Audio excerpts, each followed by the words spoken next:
जय हिंद दोस्तों। कैसे हैं आप सभी लोग। आशा करता हूं आप सभी ठीक होंगे, स्वस्थ होंगे और मौज कर रहे होंगे। मैं अंकित एक बार फिर से आपके अपने YouTube चैनल वासुदेवा एजुकेशन में आपका स्वागत करता हूं।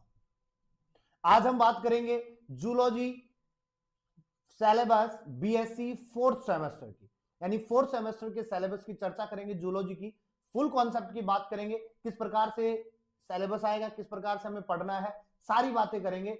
और होप सो आप सभी के थर्ड सेमेस्टर के एग्जाम बहुत अच्छे गए होंगे, सभी अच्छे नंबर से पास हो, भगवान से यही आशा करते हैं।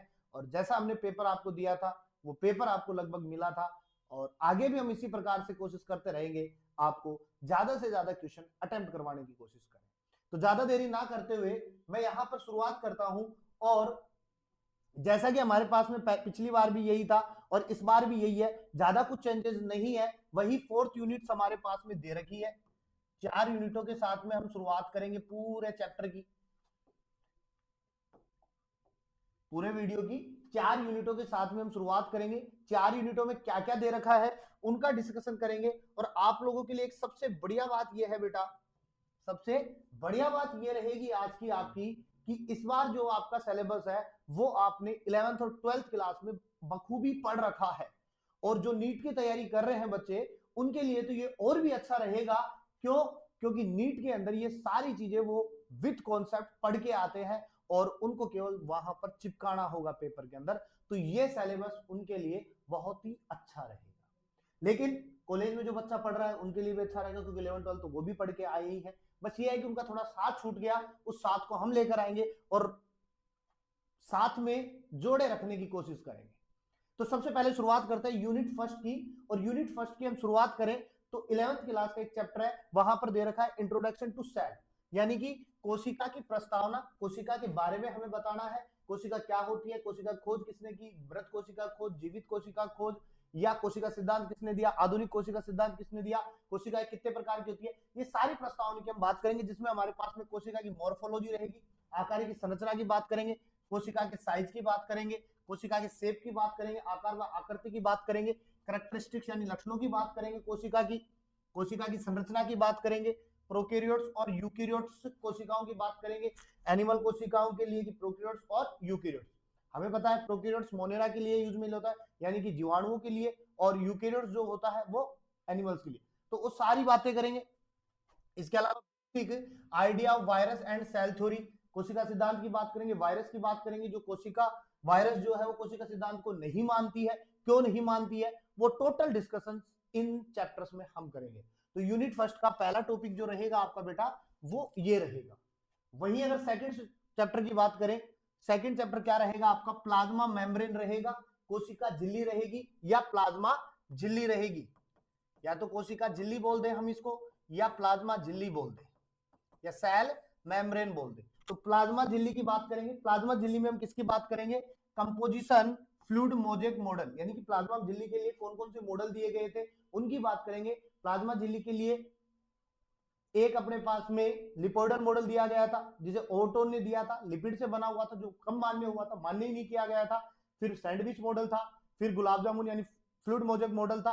इन सब की चर्चा करेंगे यहाँ पे। इसके अलावा ट्रांसपोर्ट एक्रोज द मेम्ब्रेन की बात करेंगे, यानी एक्टिव एंड पेसिव ट्रांसपोर्ट की बात करेंगे, सक्रिय और निष्क्रिय परिवहन की बात करेंगे, किस प्रकार से पदार्थों का अभिगमन होता है अंदर से बाहर की ओर या बाहर से अंदर की ओर।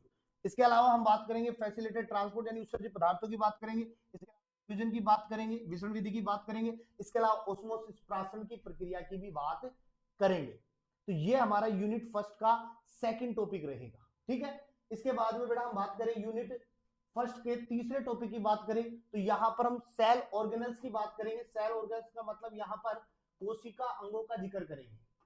किसकी बात करेंगे, कोशिका अंगों का जिक्र करेंगे, कि कोशिका की जो अंग है वो कौन से रहेंगे अपने पास में, उनका पूरे का विस्तृत रूप से हम क्या करेंगे, वर्णन करेंगे। और अगर कोशिका अंगों की बात करें तो हमारे पास में कौन कौन से कोशिका के अंग रहेंगे, तो उनकी बात करें तो structure and function of nucleus, सबसे पहले न्यूक्लियस से शुरुआत करेंगे, केंद्र की संरचना की बात करेंगे, केंद्र के कार्यों की बात करेंगे, केंद्र के कितने स्तर पाए जाते हैं, केंद्रक का क्या कार्य है, केंद्रक में जेनेटिक मटेरियल्स कौन कौन से होते हैं, सारी चीजें डिस्कस करेंगे। उसके बाद में माइटोकॉन्ड्रिया की बात करेंगे, एंडोप्लाज्मिक रेटिकुलम की बात करेंगे, अंतःप्रद्रवी जालिका की बात करेंगे, राइबोसोम्स की बात करेंगे, प्रोकैरियोटिक एंड यूकैरियोटिक दोनों के लिए बात करेंगे राइबोसोम, क्योंकि दोनों में पाया जाता है, एक में 70S पाया जाता है, एक में 80S, टोटल बातें होंगी। इसके अलावा गोल्जी कॉम्प्लेक्स गोल्जिकाय की बात होगी, लाइसोसोम की बात होगी, जल अपघटनी एंजाइम की बात होगी, हाइड्रोलाइटिक एंजाइम्स की बात करेंगे अपन। इसके अलावा माइक्रोबॉडी सूक्ष्म कायों की बात करेंगे, सेंट्रियोल्स की बात करेंगे, स्ट्रक्चर एंड फंक्शन ऑफ सीलिया और फ्लेजेला कसाब और पक्षमाप की बात करेंगे। ये हमने आपको फर्स्ट सेमेस्टर में बताया था, पक्षमाप वहां भी पढ़ा है, फ्लेजेला हमने वहां भी पढ़ा है, और अंत में पढ़ेंगे माइक्रोविली सूक्ष्मांकों की बात करेंगे। ये टोटल मैटर हमारे पास में यूनिट फर्स्ट का रहेगा। इसका रहेगा बेटा यूनिट फर्स्ट का टोटल मटेरियल ये रहेगा अपने पास में, जिसको हम बखूबी रूप से क्लियर करेंगे। इसके बाद में हम बात करेंगे यूनिट सेकंड की, और यूनिट सेकंड की जो शुरुआत होगी वो सेल डिवीजन से होगी। ये भी आपने 11th क्लास के अंदर पढ़ा है टॉपिक। और सेल डिवीजन की बात करें तो कोशिका विभाजन की बात होगी। जब कोशिकाएं टूटती है तो किस प्रकार से वो विभाजित होती है, किस प्रकार से वो नहीं बनाती है, उनकी बात करेंगे। जिसमें देखो सेल साइकिल की बात करेंगे, कोशिका चक्कर की बात करेंगे, माइटोसिस और मियोसिस की बात करेंगे, क्योंकि सेल डिवीजन जो होते हैं 3 प्रकार के होते हैं, एक एमायोटिसिस होता है, एक माइटोसिस होता है, एक मियोसिस होता है, असूत्री विभाजन, समसूत्री विभाजन और अर्धसूत्री विभाजन। लेकिन असूत्री विभाजन हमें नहीं दे रखा है तो उसको हम छोड़ देंगे। सेल साइकिल की बात करेंगे तो आपको याद होगा बेटा सेल साइकिल के लिए जीवन प्रावस्था पढ़ी होगी, एस पढ़ी होगी, G2 पढ़ी होगी। इसके बाद में हम केंद्रक विभाजन की बात करेंगे। केंद्रक विभाजन में आपने प्रोफेज अवस्था पढ़ी होगी, मेटाफेज पढ़ी होगी, एनाफेज पढ़ी होगी, टीलोफेज पढ़ी होगी, और अंत में आपने कोशिका द्रव्यी विभाजन पढ़ा होगा। तो ये पूरा का पूरा कोशिका साइकिल कहां पढ़ेंगे अपन? यूनिट सेकंड के पहले पोर्शन में पढ़ेंगे। उसके बाद में बेटा हम पढ़ेंगे प्रोकैरियोटिक क्रोमोसोम्स की बात करेंगे और यूकैरियोटिक क्रोमोसोम्स की बात करेंगे, यानी प्रोकैरियोट्स के अंदर होने वाले गुणसूत्र, यूकैरियोट्स में होने वाले गुणसूत्र की बात करेंगे। यहाँ इनकी मोर्फोलॉजी पढ़ेंगे, टेलोमियर्स पढ़ेंगे, primary and secondary constructions, chromatids पढ़ेंगे, गैंड क्रोमोसोम पढ़ेंगे और पॉलीटीन एंड लैम्प्रोस क्रोमोसोम पढ़ेंगे। ये यूनिट सेकंड के सेकंड पोर्शन की बात होगी, यानी क्रोमोसोम जितने भी है उन सब की बात हम यहाँ पर कर लेंगे जो जो सिलेबस में दे रखी है। उसके अलावा हम बात करें बेटा क्रोमोसोमल ऑर्गेनाइजेशन की बात करेंगे, यानी क्रोमोसोम का संगठन की बात करेंगे, जिसमें यूक्रोमेटिन की बात होगी, हेटेरोक्रोमेटिन की बात होगी, फोल्डेड फाइबर मॉडल की बात होगी और न्यूक्लियोसोम कॉन्सेप्ट की बात होगी। यानी कि क्रोमोसोम का लगभग विवरण यहां पर आ जाएगा। इसके लिए आपको करना कुछ नहीं है, वासुदेवा एजुकेशन चैनल को आपको क्या करना है? सब्सक्राइब करना है, पास रखे बेल आइकन को दबाना है, जिससे आपके पास में जल्द से जल्द नोटिफिकेशन आ जाए और तुरंत आप वीडियो को देख पाओ, टाइम से आप अपने सिलेबस को कवर कर पाओ। पूरा का पूरा सिलेबस आपको यहाँ पर मिल जाएगा।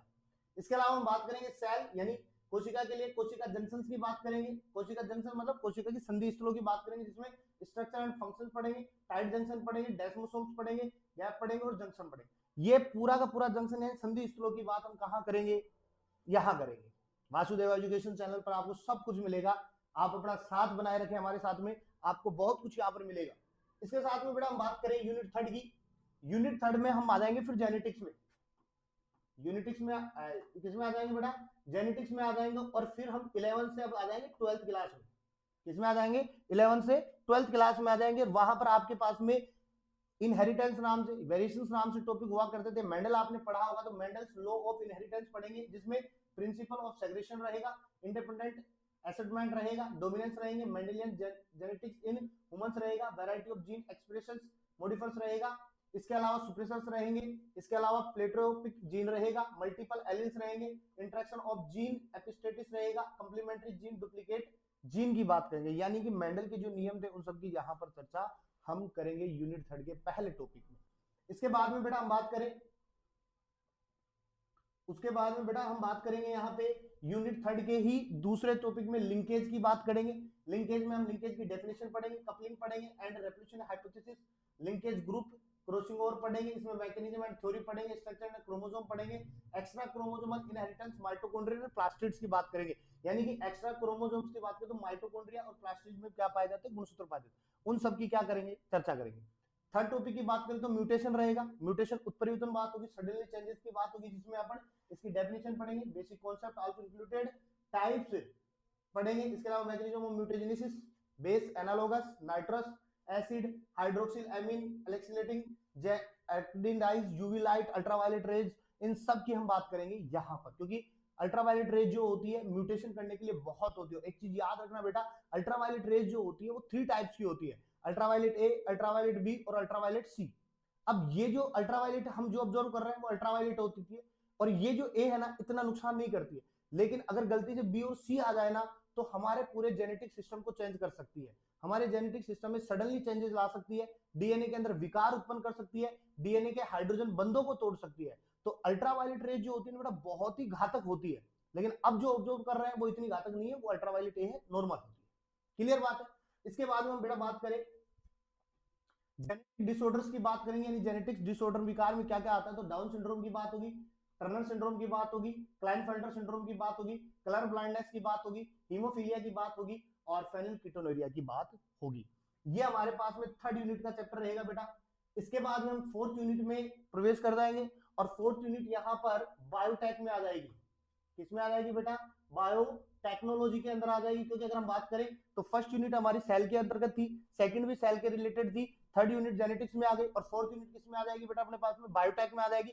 सबसे पहले रहेगा concept and scope of animal biotechnology, यानी कि जंतु जैव प्रौद्योगिकी के अंदर बात करेंगे अपन, जिसमें सबसे पहला टॉपिक रहेगा क्लोनिंग मेथड्स रहेंगे, डोली भेड़ की बात होगी यहाँ पर। इसके अलावा जीन क्लोनिंग, वेक्टर्स की बात होगी, वेक्टर्स में प्लाज्मिड पढ़ेंगे, कोस्मिड पढ़ेंगे, लैम्डा बैक्टीरियोफेज पढ़ेंगे, ईस्ट पढ़ेंगे और आर्टिफिशियल क्रोमोसोम की भी बात होगी।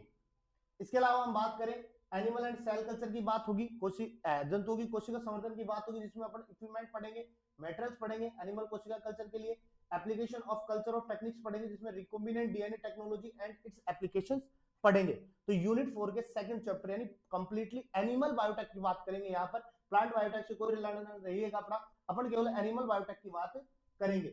इसके बाद में हमारा जो टॉपिक रहेगा बेटा वो ट्रांसजेनेसिस रहेगा।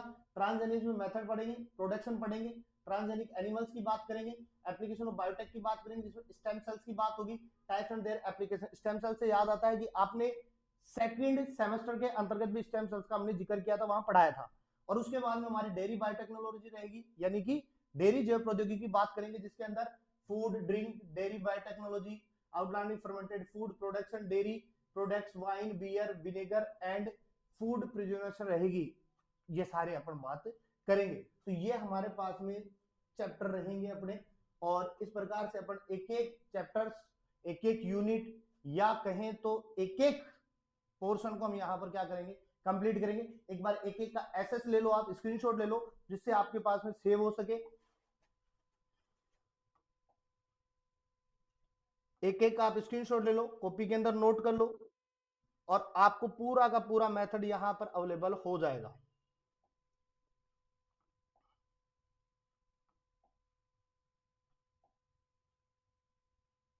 ठीक है बेटा, और ज्यादा से ज्यादा अपने दोस्तों को शेयर करो, वीडियो को लाइक कर दिया करो, कमेंट कर दिया करो, जिससे हमें भी थोड़ा लगे कि भाई बच्चे देख रहे हैं, बच्चे जुड़े हुए हैं हमारे साथ में।